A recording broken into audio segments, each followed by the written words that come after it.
Kirchhoff. Kirchhoff foi um físico alemão com contribuições científicas principalmente no campo de circuitos elétricos e na espectroscopia, na emissão de radiações do corpo negro. Então, o Kirchhoff nasceu em Königsberg, né, na Prússia, atualmente conhecida como Kaliningrado, na Rússia. Então, foi o Kirchhoff quem formulou as leis dos nós e das malhas para os circuitos elétricos, né? Isto em 1859, onde estas leis ficaram conhecidas de forma abrangente como sendo leis de Kirchhoff. Então, ele formulou esta lei em 1859 e comprovou a mesma em 1861. Vamos falar agora sobre as leis de Kirchhoff, mas antes de tudo vamos tratar sobre a noção de nó, ramo e malha, que são conceitos básicos para poder tratar desta lei. Então, primeiramente vamos falar da força eletromotriz. Então, o que seria a força eletromotriz? A força eletromotriz é a propriedade que qualquer dispositivo, especialmente geradores, tem de produzir a corrente elétrica em um dado circuito. Então, a força eletromotriz é uma grandeza escalar que tem como unidade volts, a mesma que a tensão, né? Então, ele é designado como tensão existente nos terminais de uma dada bateria ou um gerador elétrico, onde isto é feito antes de se ligar esse mesmo gerador a um dado circuito elétrico. Então, essa força eletromotriz é medida antes, sem se ligar no circuito, na fonte, ou na bateria. Então, a forma para calcular a força eletromotriz é esta, é igual ao trabalho que a força elétrica tem de carregar uma carga de um ponto para o outro, né, por unidade desta mesma carga. Então, a unidade, como foi dito, é volts, e os nomes de cada grandeza estão aqui apresentados. Outro conceito importante a ter em conta é a resistência interna R de uma bateria, que é uma resistência que se encontra no interior de um determinado gerador de tensão elétrica. Então, sendo assim, a força eletromotriz é como se fosse a tensão total, né? É a tensão total, porque é igual à tensão fornecida pela fonte, mais a tensão que se dá devido ao produto entre a resistência com a corrente que atravessa o circuito, né? que flui no circuito, né? Então, se a fonte tiver uma resistência muito baixa, então esta parcela R vezes G vai se anular, e assim teremos de que a força eletromotriz será igual à tensão produzida pela fonte. E agora vamos entrar no conceito de nó. Então, o que seria um nó? Nó é um ponto onde dois ou mais terminais estão conectados. Temos aqui 3 terminais que estão conectados neste ponto. Este ponto é designado nó. É onde a corrente se divide ou se une. Ramo. Então, ramos são os trechos dos circuitos que se encontram entre dois nós consecutivos. Temos 2 nós consecutivos aqui, que é o nó A e B. Então, temos este ramo aqui, se encontra entre esses 2 pontos. Aqui temos já a malha. Então, a malha são caminhos fechados em que iniciamos de um nó e voltamos ao mesmo nó. Então, temos um nó A, passamos do nó A, vamos para o nó B, depois nó C, depois nó D, e vamos para o nó A. Então, isso chama-se malha, é uma trajetória fechada constituída por ramos. Agora prosseguimos para as leis de Kirchhoff. Então, temos aqui um circuito complexo, que é constituído por diversos geradores, né? Já não são circuitos simples em que aplicávamos a lei do Ohm, que era constituído por um só gerador. Então, nesse circuito temos E1, que é o gerador 1, com sua respectiva resistência interna, R1. Temos os nós, né? Temos o R1 também, que são outras resistências. Essas maiúsculas são resistências, enquanto que os R's minúsculos são resistências internas, com as correntes já representadas. Mas podemos indicar só com aplicabilidade os nós do nosso circuito. Então, temos nós A, B, C, D, E e F. E os ramos, temos o ramo AB, que encontra a resistência 1, ramo B, C, C, D, D, E, B, E, E, F e AF. E as malhas, temos as malhas A, B, E, F, A, B, C, D, E, B. Vamos prosseguir agora para as leis de Kirchhoff. A primeira lei de Kirchhoff, que é a lei dos nós, que é consequência da conservação de carga. Esta lei diz que, em qualquer instante, a soma algébrica das correntes que entram num qualquer nó é nula, é igual a zero. A soma das correntes é igual a zero. Então, escolhemos um ponto genérico aqui que pode ser B, né? Então, a soma de 1, 1 e 2 e 3 é igual a zero, isso porque 3 é igual à soma dessas duas correntes. Prosseguindo agora para outra lei, segunda lei, que é a lei das malhas. Então, a lei das malhas é uma consequência da conservação de energia.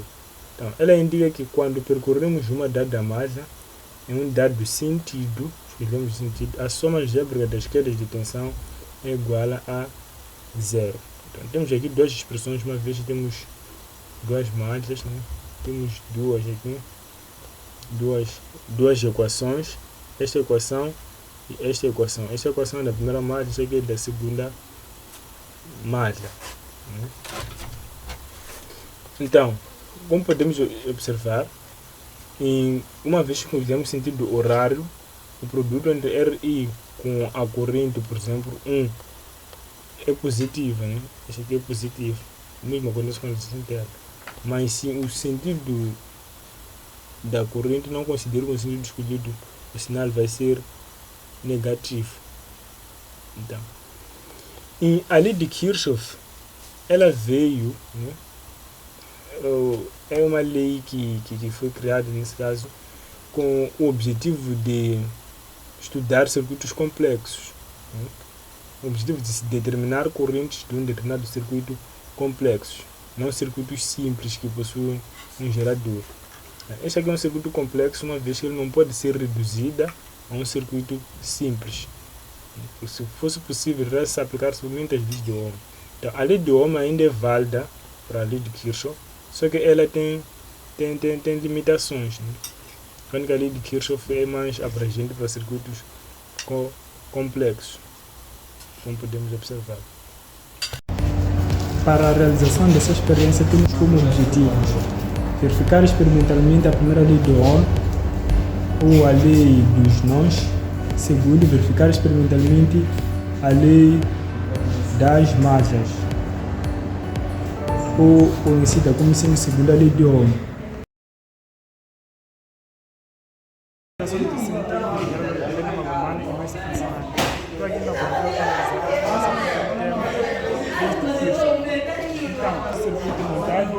Para a nossa figura 1, na qual podemos identificar, temos o ponto A e aqui temos o ponto B. Usamos a nossa resistência 1 de 2 kΩ, a resistência 2 de 1 kΩ e a resistência 3 de 5.1 kΩ. Então, calibrei minha fonte de alimentação até 12 volts, conseguindo 12 volts, e a minha corrente será calibrada até uma escala máxima de 20 mA, uma vez que são correntes que se aproximam, nesse caso, desse 20 mA. Então, é de ligar a minha fonte de alimentação, mas primeiro dizer de que coloquei o meu ponto A do multímetro no meu ponto A. Com a minha corrente 1, observe que a minha corrente 1 é de 4.28 mA. Dividindo a corrente agora a minha corrente 2, da minha resistência de 1 kΩ, observe que a corrente é de menos 3.57 mA. Medindo agora a minha corrente 3 no outro ramo, observe que a corrente é de menos 0.71 mA. Vamos medir a corrente para a nossa resistência 2, colocando o nosso multímetro no ponto B. Observe que a corrente é de menos 4.19 mA. Minha corrente para a resistência de 1 kΩ, que é a corrente 2. Observe que a corrente é de 3.53 mA. Medindo agora a minha corrente 3 para a minha resistência de 5.1 kΩ. Observe que a corrente é de 0.71 mA. Agora de prosseguindo, medindo a tensão na minha resistência, que é a resistência 1. Fonte. Então, ligo a minha fonte de alimentação. Observe que a tensão é de 8.53 volts. Da minha resistência, os terminais da associação paralela são esses pontos. Observe que a tensão é de 3.56 volts. Para de prosseguindo, vendo a minha tensão na minha folha de alimentação.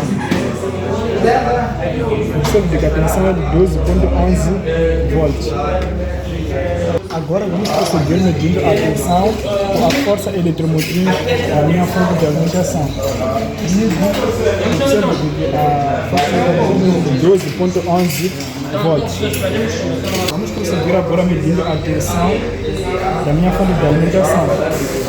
Ligo a minha fonte e observe que a tensão é de 12.11 volts. Prosseguir nesta etapa medindo as resistências de cada resistência com base no multímetro que será usado como ohmímetro nesse caso. Então, tenho aqui minha resistência de 1 kΩ, são resistências que foram usadas na experiência, uma resistência de 2 kΩ e 5 kΩ. Começando com a de 1 kΩ, colocando o milímetro na escala de 20 kΩ, temos a resistência de 0.99 kΩ. 2 kΩ, resistência de 1.97 kΩ. 5.1 kΩ, resistência é de 4.96 kΩ. Seguindo, vamos apresentar os dados colhidos no laboratório. Então, temos aqui os procedimentos, né? Essa parte indica os procedimentos que foram feitos. Então, temos aqui 4 procedimentos. Basicamente, este último procedimento, que é o oitavo, na qual medimos, de certa forma, a resistência. Neste procedimento, temos a corrente 1, corrente 2, corrente 3, que foi medida. Neste procedimento, medimos as tensões e a força eletromotriz, porque medimos as resistências que foram usadas no primeiro circuito. Então, o gerador possui uma resistência interna muito baixa, sendo assim a resistência ela é menosprezada, foi considerado como sendo zero. Isto porque a diferença entre a força eletromotriz com a tensão é igual a zero. Então, sendo assim, a resistência interna é igual a zero. Então, vamos averiguar a veracidade da lei dos nós, né, para este nosso primeiro circuito. Então, no nó A, né, então, a intensidade 1 que entra neste nó é igual à soma algébrica das intensidades que saem deste mesmo nó. Né? Isto é mesmo dizer que o somatório algébrico de todas as correntes neste nó é igual a zero. Né? É o que foi verificado aqui. Então, 3.57 mais 0.71 mA é igual a 4.28 mA. E para a malha 1, também vamos averiguar a veracidade da segunda lei de Kirchhoff, assim que é. Então, sendo assim, a força eletromotriz, né, esta força eletromotriz é igual à tensão fornecida pela fonte, que é 12.11 volts. E isto aí é aproximadamente igual à tensão 1, que é dessa resistência, com a tensão que é constante nesse nosso trecho em paralelo, né? Que é de 3.57 volts. Então, isto deu 12.1, né? Então, 12.1, praticamente este valor é aproximadamente igual a 12.11, assim aqui é. E com base nas resistências medidas e a corrente também medida, podemos calcular também resistência 1, então evidenciamos a resistência, então temos que as resistências medidas são essas, né?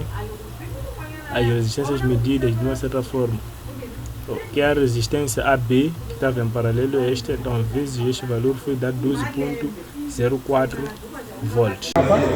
Montamos nosso circuito já com dois geradores, um a uma tensão de 12 volts, outro a uma tensão de 6 volts. Resistência 1 de 2 kΩ, resistência 2 de 5.1 kΩ, resistência 3 de 1 kΩ. Tenho o meu ponto A e o meu ponto B. É de medir a corrente colocando o meu ponto com no ponto A.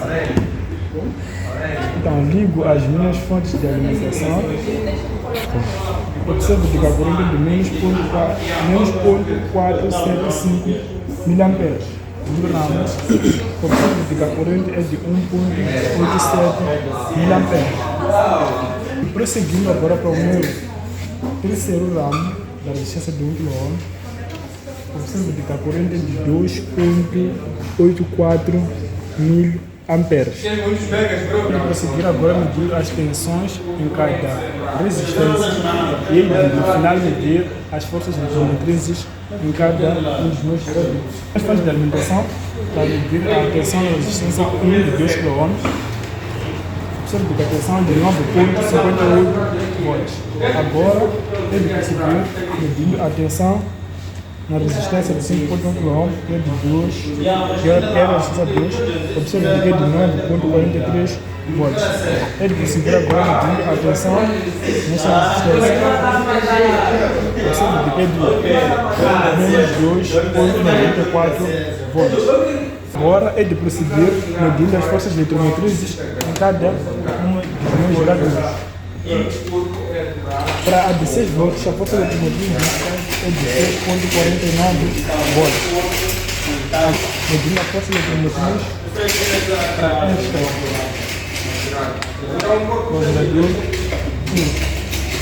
o gerador tem uma força eletromotriz de menos 12.54 volts. Prosseguindo para o nosso segundo circuito, temos aqui os dados já colhidos na última experiência que nós realizamos. Temos os procedimentos, né, os valores das correntes já apresentados, os valores das tensões também já apresentados para cada procedimento. Então temos aqui o nosso esquema que representa o circuito, o último circuito que tivemos. Temos as correntes I1 que sai do nó A, temos a corrente I3 e a corrente I2 que entram neste nó. Então, o gerador possui uma resistência interna muito baixa. Então, o R igual a 0, uma vez que E1, que é a força eletromotriz desse primeiro gerador, é igual à tensão produzida por este gerador. O mesmo acontece para o outro gerador. Vamos averiguar a lei dos nós para o nó A. Então, I1 é aproximadamente igual a I2 mais I3. Isso, por definição, eles devem ser iguais. Esta corrente tem que ser igual a esta. O somatório algébrico das correntes neste nó tem que ser igual a 0. Então, passando esses outros valores para o lado esquerdo devem ser iguais a 0. Então, I1 aqui é igual ao I1. E o I1 é igual a 4.75, né? Desprezando-se na então temos 4.75. E isto deve ser aproximadamente igual a esta soma, 4.71 mA. Para mais a 1, vamos averiguar a lei das tensões. Então, a força eletromotriz 1 tem que ser igual ao somatório das tensões individuais para cada resistente, escolhendo o sentido anti-horário. mas vimos, né, que essa força eletromotriz é igual à tensão produzida por este mesmo gerador nos nossos dados. Isto é verdade. E obtemos um valor de 11.813 volts, que é aproximadamente igual ao valor medido da força eletromotriz. Mesmo para a malha 2, o E2 é igual a U, que é a tensão produzida pela fonte, de 6 volts. E este cálculo aqui, sentido anti-horário, o I3 é negativo, então colocamos negativo, R2 positivo. Então o valor foi dar 6.464 volts, que é aproximadamente igual a 6.49 volts. Vamos prosseguir agora para o cálculo de erros para as leis de Kirchhoff, mas inicialmente vamos apresentar as expressões que serão usadas e as escalas que foram usadas. Então, as expressões que serão usadas são esse valor absoluto da tensão, os seus máximos e os mínimos, e para o valor absoluto da corrente, a expressão é esta, e para o valor absoluto da resistência, a expressão é esta. E também para o cálculo de erro da intensidade, né? Cálculo absoluto da intensidade 1, uma vez que a intensidade 1, como foi observado na apresentação dos dados, é a soma da intensidade 2 e 3. Então pode ser calculado o valor absoluto com base nas intensidades das correntes 2 e 3 calculadas.